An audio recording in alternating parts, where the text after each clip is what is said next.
What is design validation? How many ways are there to validate any design? What is analytical method, numerical method, and experimental method? How many numerical methods are there? Finite element method, boundary element method, finite volume method, and finite difference method. What is CAE and the difference between CAD and CAE? In session 2, we are going to learn what is finite element method. Are finite element analysis and finite element method different? Advantages of FEA and FEM. Discretization of the problem. Why do we carry out meshing? What is degree of freedom? Element shape characteristics. And we will discuss the 10 questions you should be able to answer. So first, we will start with what is FEA or FEM. So we will break down the definition in 3 paragraphs. First is finite. Any continuous object has infinite degrees of freedom, and it is not possible to solve the problem in this format. The finite element method reduces the degree of freedom from infinite to finite with the help of discretization or meshing, which is nothing but creation of nodes and elements. Next is element. All of the calculations are made at a limited number of points known as nodes. The entity joining nodes and forming a specific shape such as quadrilateral or triangular is known as an element. To get the value of a variable, say displacement, anywhere in between the calculation points, an interpolation function is used. And last is method. There are 3 methods to solve any engineering problem. Finite element analysis belongs to the numerical method category. To understand this better, let us start with an example. Let's take a simple example of a plate. Now in this plate, assume a loading condition. Let's say grab one end of the plate and try to pull the plate from the other side. That is our loading condition. Now when I take the actual plate and if I discuss about the number of points on the actual part, currently there are infinite number of points. So if I get the result on infinite number of points, it means infinite calculations, which is not possible. So what we do, we create a mesh on the component, divide the component into smaller parts. What this will do is this will give us finite number of points. These finite number of points are also called as nodes, and the shape they create once you join them together is called as an element. Now we can solve because we have finite number of points, and here the software shows the result on these finite number of points. Now what about the result in between the points? So the result in between the points are calculated using interpolation. So for every different shape there is an interpolation function. This is how finite element method works. Now are finite element method and finite element analysis different? Finite element method and finite element analysis both are one and the same thing. The term FEA is more popular in industries while FEM is more popular at universities. Next we will discuss about the advantages. So the first advantage here is better visualization of the failure location. You can see where the component is going to fail and where the stresses are less or where it is not going to fail. So it will provide a better visualization, lower down the design cycle time, decrease the number of prototypes, cut the testing cost, and optimum design can be achieved faster. Next, discretization of a problem. All real life objects are continuous. This means there is no physical gap between any 2 consecutive particles. As per the material science, any object is made up of small particles, particles of molecules, molecules of atoms, and so on, and they are bonded together by the force of attraction. Solving a real life problem with the continuous material approach is very difficult. The basis of all numerical methods is to simplify the problem by discretizing or meshing it. In other words, nodes works like atom and the gap between these is filled by an entity called as the element. Calculations are made at nodes and the results are interpolated for the entire element. From a mechanical engineering perspective, any component or system can be represented by 3 basic elements, that is mass, spring, and a damper. All the numerical methods, including the finite element method, follow the discrete approach. Meshing is nothing but the discretization of a continuous system with infinite degrees of freedom to a finite degree of freedom. Now, you should be able to answer the question, why do we carry out meshing? The basic idea of finite element analysis is to make calculations at only finite number of points and then interpolate the results for the entire domain, surface or a volume. Any continuous object has infinite degrees of freedom, and it's just not possible to solve the problem in this format. Finite element method reduces the degree of freedom from infinite to finite with the help of discretization or meshing, which is creation of nodes and elements. The finite element method only makes calculations at a limited number of points and then interpolates the results for the entire domain. So this is a single line answer of why do we carry out meshing.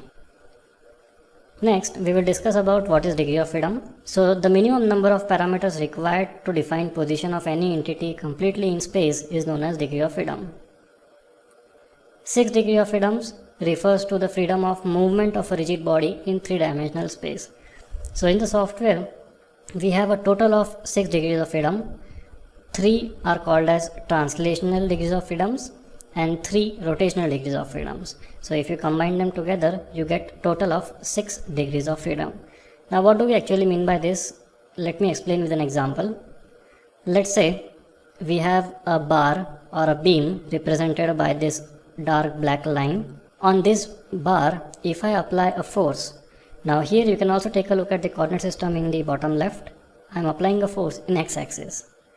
So if I apply the force in x-axis on one end of this bar, what will happen is this bar is going to move forever in that direction without stopping. Why? Because there is nothing to stop it. Once we apply the force, it will continue to move forward without stopping. So this problem is not solvable. Now to solve this, we have to stop the beam. So what we do, in the software, we take the same beam, we apply the same force as well as a constraint, or in other words you can call as a support. Here the support we define is a degree of freedom x translation is fixed. That means the point on the left side is not allowed to go in x-axis, because of which once we apply the force there will be some reactions generated, and because of this reaction there will be some results like stresses and strains. So that is the concept of degree of freedom. Now same thing can also be visualized using a moment. So let's say now you want to apply a torque. So you apply a moment on the bar. Now without a support it will continue to rotate forever endlessly. So here to stop the rotation, what you have to do is this time we will define a degree of freedom of x rotation. So if we fix the x rotation, that is rotation around x axis, then we will get the required results, that is stresses and stresses. So this is the concept of degree of freedom. Now all of the elements do not always have 6 degree of freedoms per node. It depends on a lot of parameters. First, it depends on the type of element, that is whether it is a 1D, 2D or 3D element. It depends on the family of the element, thin shell, plane stress, plane strain, membrane, etc. It also depends on the type of analysis. For example, a structural analysis and a shell element has a total of 6 degree of freedoms per node, while the same element in a thermal analysis has a single degree of freedom per node.